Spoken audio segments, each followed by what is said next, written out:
Hello, everybody. We are here today to talk about herbs and all the things to do. Not all of the things, just kidding. But I want to ask you, have you ever tried an herbal tea or a supplement that your friends swear works for them, but you've tried it and it doesn't even touch what you're trying to have it help you with? Well, we're going to talk about why that happens and what is the science behind it and what we as herbalists call energetics. So let's talk about why uh, somebody might respond better to chamomile, but then somebody else might respond better to valerian. For me, valerian does not work. In fact, it does quite the opposite effect. It gives me the jitters, does not calm me down at all. Where chamomile is very soothing and relaxing to me. So, why is that? For some, maybe peppermint tea settles you better, but others, peppermint can really nauseate and upset them. So here's the truth. Herbs are not a one size fits all. Herbs can be a one size fits most, but not all the time. So we're going to be talking about that today. Your body is very unique. We are all bio individuals. So we're going to unlock how God designed herbs as unique as we are and how we can learn how to mold them and use them to our own body's unique design. I'm going to show you how to create your own personalized herbal blends using a three-step process to help get you started to think about how herbs have different uses and support systems within the herb. Now, some herbs have multifunction uses, like lemon balm can be used across many different areas of use. It can be used for hot or cold energetic constitutions, and it can be a catalyst and it can be a supportive aid. So we're going to see how that works. In our culture, we've been trained to think in terms of quick fixes, like take a pill, get a remedy. But with herbs are that quiet. Let's use them over time. Let's learn how they interact with our body, with our rhythm. Let's get to learn how we interact with them and their rhythm and how they intertwine with our system. So they're not a quick fix. If you're looking for a quick fix, herbs are not your answer. Keep that in mind when you start your herbal journey. These are a many times throughout the day, and they're for long-term use. All right? When it comes to herbs, we want to nurture ourselves with them and learn how to nurture the plants along the way. So, this story, two people from the same family coming in to see me for very similar situation. High stress, anxious, trouble sleeping. One responds fantastic to just using lemon balm. Helps calm, release the stress, release the anxiety, helps with evening relaxation. It's all she needed. The other didn't respond at all that way. Why would that be? Well, because they're bio-individuals. Doesn't matter if they come from the same family. She felt no difference at all, the other one, with lemon balm. It was just a good tea, right? So when we introduce something like oat straw, and with that chamomile, they work synergistically together with the lemon balm. They work as a team and they help each other out. So you pair some of these things sometimes to help people, the same as we a lot of times come together with each other. We can work as a team together, just like herbs work as a team together. This helps improve sleep. It helps her shoulders, and she felt peace for the first time in a really long time. When she reported back a couple weeks later, she was like, oh my word, I didn't realize what I didn't realize. And that has been a blend that has been her favorite and has worked really well. I've seen that happen even with what I call a sinus relief tea for several others. Some respond to it really quickly, and others are like, oh, that didn't do anything. It's the blend. We need to customize that for that person. Same problem, different solutions. Why? Because each of us is created differently.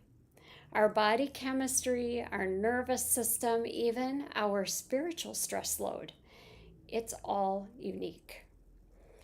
And that's why personalized herbal blends are so powerful. Now let's dig into the science side and figure out why this works.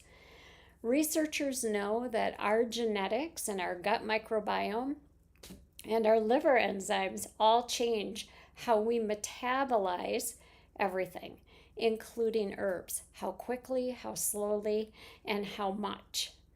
And that's why one herb works great for you and not maybe a family member or even a friend.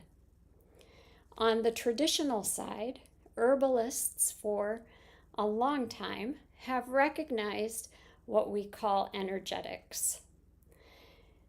Some people run hot, some people run cold, and what I mean by this is when you run hot, you might always be kind of flushed or inflamed or restless, nervous, kind of tense.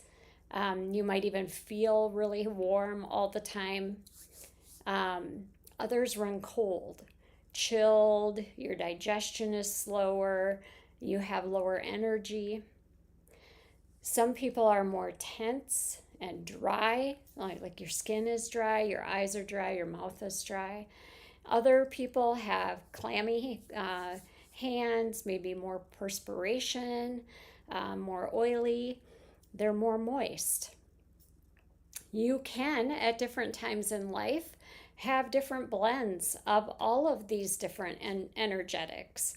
Maybe you're a good mix of all four of them.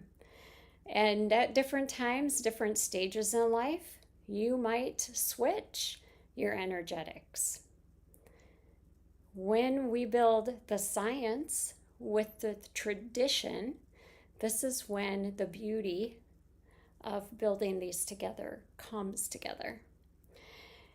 You're not just looking at the symptoms of what is happening to you, but you're actually seeing how you as a whole person are working.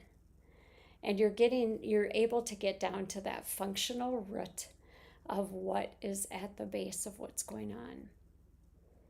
And that's actually what faith reminds us about too, right? God has designed us not as a symptom or as an issue or even as a feeling. He designed us as a whole being. He designed our body, our mind, and our spirit, all working together for His glory, not ours. Isn't that awesome? It's so amazing.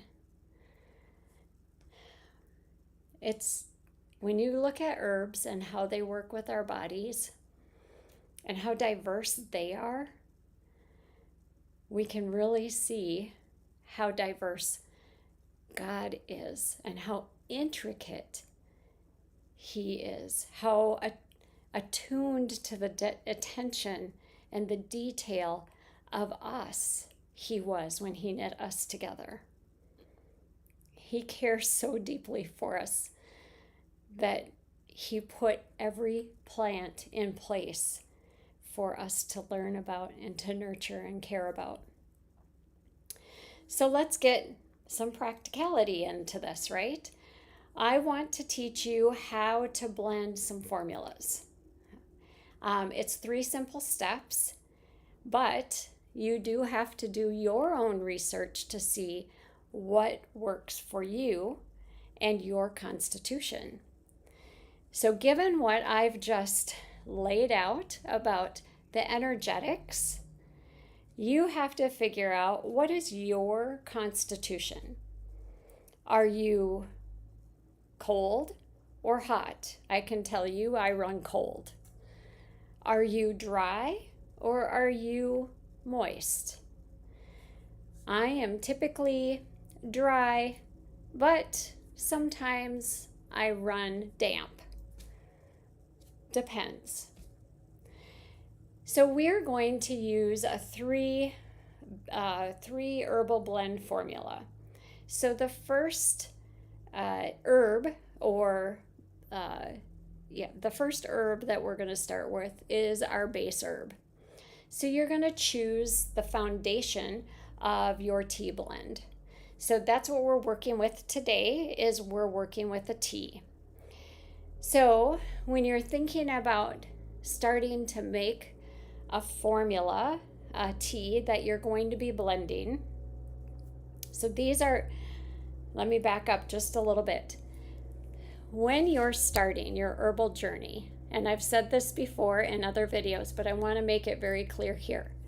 First of all, I'm not a doctor. This is just suggestions. This is to get you thinking and started on your own journey. Do your own research, okay? This is not medical advice. I'm just giving you steps and foundational principles. That being said, when you're starting your herbal journey, I highly recommend you get some very good herbal books that map out the constitutions, the energetics of every single herb. Know the contraindications, especially if you're taking any medications. Consult your physician before starting any herbal practices at all, so you know the contraindications before you start taking herbs. If you are pregnant or nursing or have a heart condition, please consult your physician before starting on an herbal regimen. All right. Also, when you start this herbal journey, start with a single herb. Get to know that herb first. Sit with it for a month. Get to really know, how does that herb really act within your body? How do you react? Does it sit well with you? Use it in all sorts of different forms. Start with it as just an herb. Start with it in a tea. Sit with that. Drink it daily. Then maybe start with making a tincture or a salve. Use it fresh if it's that type of herb that you can use as in culinary, in your foods. Start with the basics. Then, as you get comfortable with how it works in your body, then start blending teas. start putting them together and thinking about how do they serve your body best, and what is going on in your body that you would need them to serve you. Okay, those are the tips I have for you for today's lesson. We're going to be looking at stress and sleep, digestion, and immune. Okay? So if any of those resonate with you, then stay on here. All right? If not, and you need to sit with more herbs for a longer period of time, then go back and look at some of my other single herb videos that I have on YouTube. Or click on the link in the description and book a call with me, and I'll be happy to walk on your herbal journey with you. Okay, so back to the blending of the herbal formulas. We're going to start out with a base formula. That's the very first step. You need to figure out your base for what you are intending to use this tea for. And we're going to keep all of the blend for today very simple, very basic. So figure out your constitution. From there, find your base. All right. Once you find your base, and so your base is the nourisher of what is going on. It's your safe, your gentle, and over time, the nourishing herb that you're going to be using. All right, so then the second herb is what herb is going to target the action that you're looking for. This is where we get that specific action that we're wanting to address. So for sleeping, if chamomile is working well for you, like it does for me, then chamomile might be your herb that you like. If lemon balm works well for you for sleep, that's where you might want to add lemon balm. If valerian is what you need, or hops, those might be where you want your targeted action herb to come in. Digestive issues, you may want to try peppermint or fennel. Feeling low in immunity, you might want elderberry or aronia berry. You might want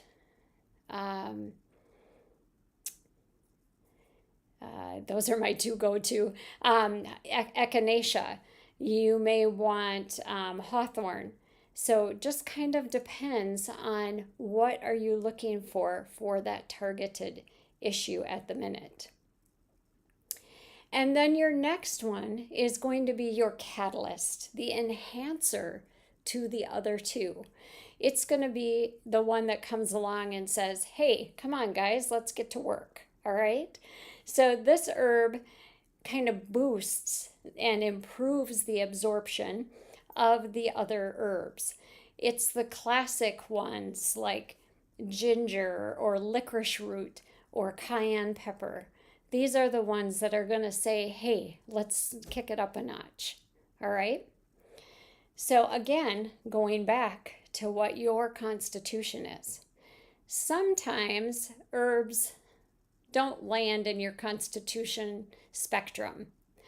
Like I am cold. I like the warm ones.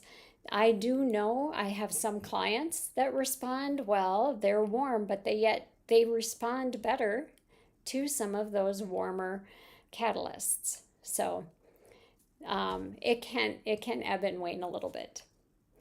So let me give you some examples of a blend that potentially might be a good one for you. For a stress and sleep blend, we might use lemon balm, chamomile, and oat straw, like I showed you before. For a digestive blend, we might do peppermint, fennel, and ginger. And for an immune blend, we might use elderberry, echinacea, and licorice root. Those all are sounding really yummy to me right now. So those are really simple and easy to put together once you understand how to use those 3 steps. One's a nourisher, one's a support, and one's a catalyst. That's it. That's how you blend a tea. Now, some people might say, well, I don't know how to use how much of which one. And again, you can do like a pie chart, and you can do 2/3, 1/3, or 2/3. I don't know. I always draw it out. So if you see a circle, you can do 3/4 and an eighth and an eighth. You could do 2/3 and then half of a third and half of a third. I know that doesn't make sense. But whatever amount you use like, okay, so if I'm making a big batch and I have a cup like this, I always do it in parts. So if I measure 2 parts of this, of my base, so 2 of these, then my support herb is going to be either 1 or 2 parts, and then my catalyst is only going to be half or 1 of these, 1 part. So just depends. Now, if I'm using a catalyst like cayenne pepper, it is going to be way less than this, because obviously you know the heat from cayenne pepper. So if I'm using a big batch and I use 2 of these, I am only going to use 1 teaspoon or way less in cayenne pepper, because you got to go way less in that, right? You're talking about 1/4 of a teaspoon of cayenne pepper if you're doing a batch like that. So it's trial and error, tasting, learning what works in your body, and learning how to do the chart on the amounts. But it's whatever parts you're wanting to use, stay consistent with your parts until you get to the catalyst herbs. Those are the ones that you're going to cut back on until you know how they work with your body. All right. So let's build a cup of tea together. Now, some of the things that you need to do, of course, everyone knows you need a cup, right? Now, I have a couple of things. I like to usually make bigger cups at one time. I also like to have my water warm, and so I like to have a hot water pot. Some people like to do it right on the stove, but I don't have time for that a lot of times. So I do use a hot water pot. I fill this up. The type of water actually does make a difference, and you'll hear the secret to coffee shops that have really good coffee. They have really good water. So water makes a difference. So anyway, some type of filtered water, and then I put it in my hot water pot. And also not letting the water sit in your water pot overnight makes a big difference. So running that water back through a filter system of some sort, or watering your plants with it at the end of the day, just don't let it sit in your pot overnight. Makes a big difference in the taste of your tea. All right. So that is an electric kettle that I do use. I do have one that does not need electricity. Also, if I'm making a larger batch of tea, I use a French press. I know this is usually used for coffee, but I use it for my tea. So this makes a couple of cups of tea at a time. And so I'll put my tea in the bottom of this, and then my water, and it has a little strainer, and I can let the tea steep in this, and then I can press out the material when I'm ready to drink it. So this makes a big difference as well.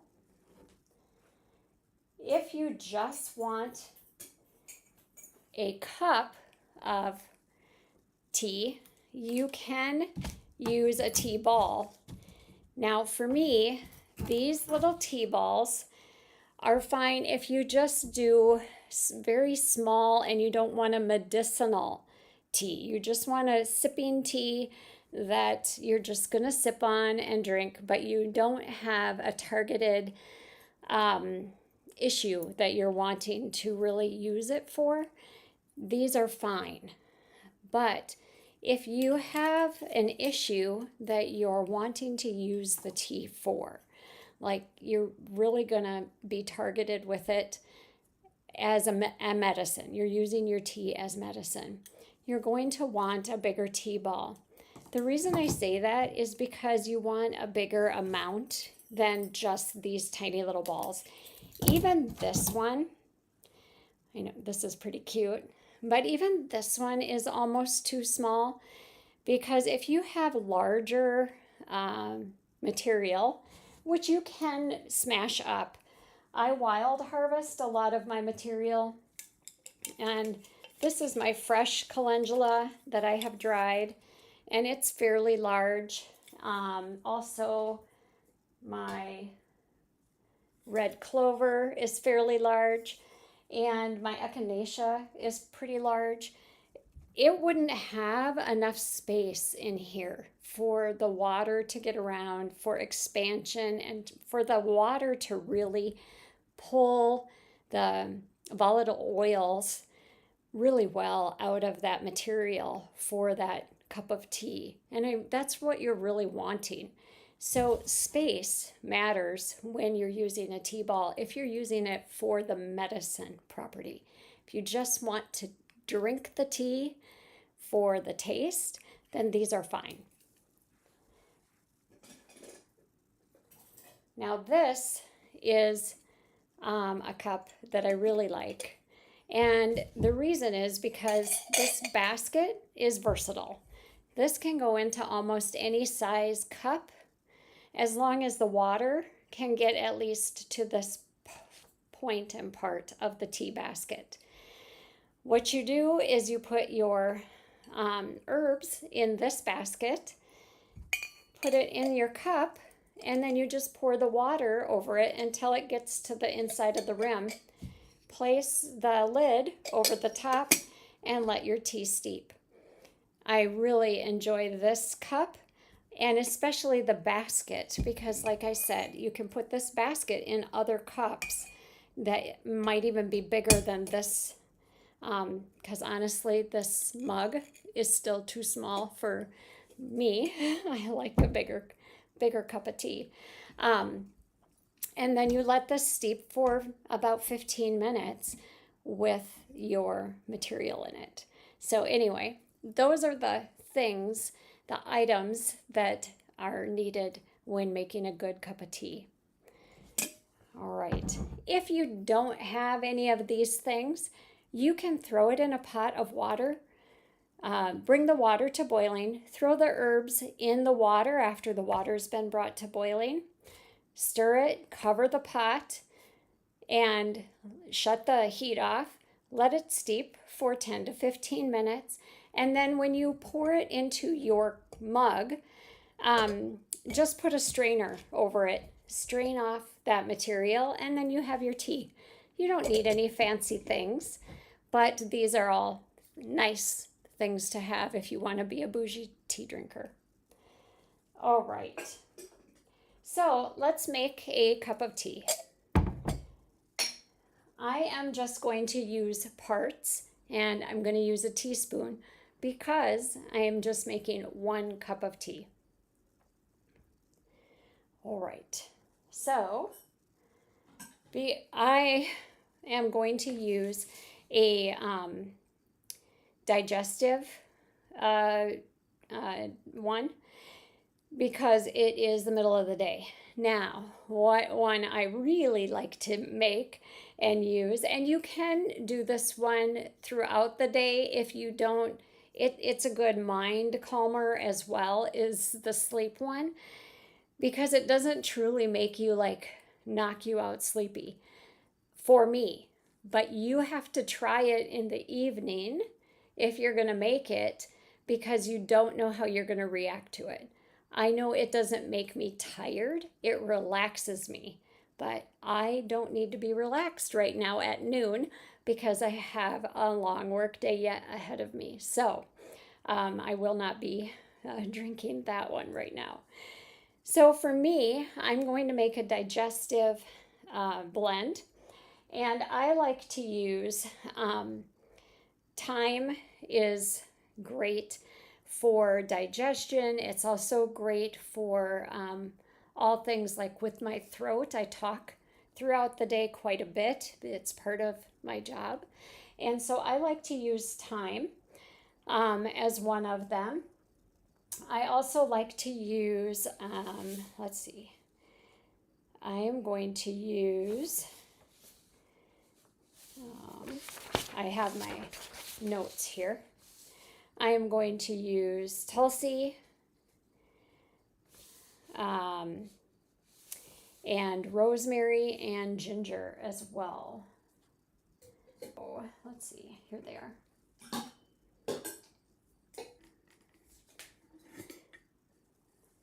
So Tulsi, which is also known as holy basil. Now, the other thing is, if you're going to have a bunch of herbs in your apothecary or in your home cabinet, make sure that you have them well labeled.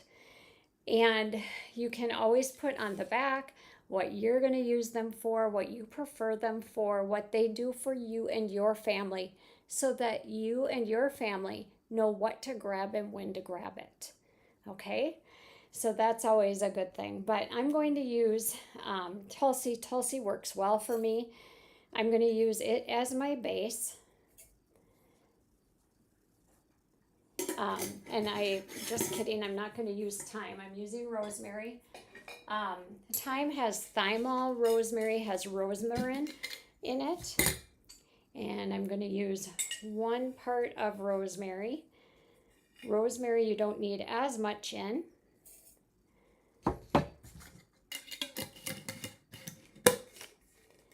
So always have them labeled, because trust me, well, rosemary is kind of hard to not know what it is, but trust me, you will forget if you have lots of herbs. And there are certain herbs that do look alike. And then ginger. I'm going to put some in. Now, I am using a teaspoon as my part. So I did 2 parts, 1 part. Ginger, you do not need a full part of. So I am only going to do probably about half a part of ginger. When you're first starting out, be specific. When I measure for clients, I always measure in specifics, and I usually use a scale when I'm using measuring out for my clients. But to just show you here quickly, I'm not going to do all of that because I am not blending for anybody but myself right now. So I have my tea in my basket. Doesn't that look pretty? It's just a beautiful, oh, I wish I had smell YouTube so you guys could smell it. It smells delicious. And then you just pour the hot water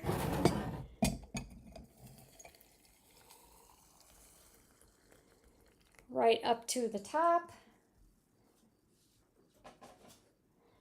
and cap it off. And this will sit for 15 minutes, 10 to 15 minutes. Again, that water was brought up to a boil, and it's an electric kettle, taken off, and this will sit for 10 to 15 minutes. And I'll have my tea ready to go. And after I'm done, of course, I will be ready to drink that. It'll be soothing to my throat and to my digestion. So you can see how you can mix these 3 blends together very easily, knowing that you have this Nourisher, this support herb, and this catalyst herb, mix them together, have this beautiful, effective, personalized blend that addresses your body and mind. And I will be able to sit down, enjoy and sip on that tea now after we're done, and just be able to be calmed by it. Can you see how approachable this is? You can do this for you and your family too. I know you can. It's this easy. Anyone can do this. And that's the beauty of personalized herbal medicine. You can do it. When I teach herbs, I can't help but go back to the beginning. Not the beginning of where I started, but to the beginning of creation. In Genesis, God teaches us and tells us that He gave us every green plant for food and for healing. But He also created us uniquely, you guys, and that's why personalization matters. When you choose herbs that align with your body, you're not just guessing. You're honoring the way God designed you. And personalized blends are really about stewarding what God gave us. Taking what He has created, listening to what our body needs, and walking in the wisdom that He already gave us. So it's your turn, and I want to hear from you. I want to know what blend you would love to create. Something for stress, sleep, digestion, or is it immune support because winter is coming? Drop it in the comments so that I know. Maybe I can help you blend your own personal blend. Let me know. I'd love to hear from you. Don't forget, I've loved to be able to walk this journey with you, and we can walk through this 3-step process together. All right. If this teaching has blessed you, hit subscribe, share it with somebody, and like it. All right. I'll see you guys next week. And remember, your body is unique and your herbs should be too. Blessings, everybody. Bye.